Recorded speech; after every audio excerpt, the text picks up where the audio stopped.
આ ખરો કસોટીનો સમય કહેવાય કે આપણામાં કેટલી ધીરજ છે એ ત્યારે ખબર પડે. જ્યારે કંઈ સંકટ આવે, દુઃખ આવે, ત્યારે આમ એકદમ સારા જ દિવસો પસાર થતા હોય તો કોઈ વાતનો પ્રોબ્લેમ જ નથી ને.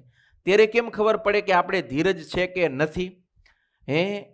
જ્યારે આપણા મનની અંદર અતિશય વિકૃત પરિસ્થિતિઓ ઉત્પન્ન થવાના અનેક કારણો ઉપસ્થિત થાય, છતાંય પણ એના મનની અંદર બિલકુલ વિકાર ન થાય, અર્થાત કે એની ધીરજ ખૂટી ન પડે, ઉતાવળીઓ ન થઈ જાય, ઉગ્ર ન થઈ જાય, એને જ ધીરજશાળી પુરુષ કહેવાય.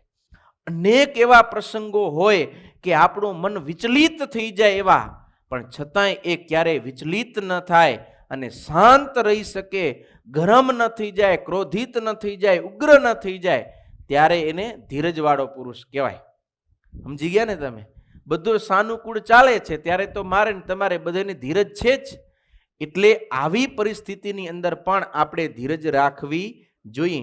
સંકટના સમયે કે કોઈ વસ્તુ પદાર્થની હાનિ થવાની હોય અથવા હાનિ થઈ જાય, નુકસાન થઈ જાય, છતાંય નહીં, તો મોટામાં મોટી હાનિ થઈ જાય ત્યારે પણ આપણે ધીરજ રહી શકીએ.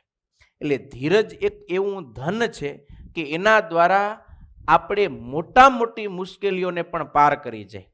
અને એમાંય નિષ્કુળાનંદ સ્વામીએ તો ધીરજને એક કુહાડો બતાવ્યો. કુહાડો, ધીરજ શું છે? એક કષ્ટ કાપવાનો કુહાડો છે. એ ધીરજ રૂપી કુહાડો જેની પાસે હોય એ ગમે એવા કષ્ટ જીવનમાં આવે એને ધીરજ રૂપી કુહાડાથી કાપી નાખે. એ ક્યારે પણ કષ્ટથી દુઃખી થતો નથી. એટલા માટે ધીરજ આપણે હંમેશા રાખવી જોઈએ.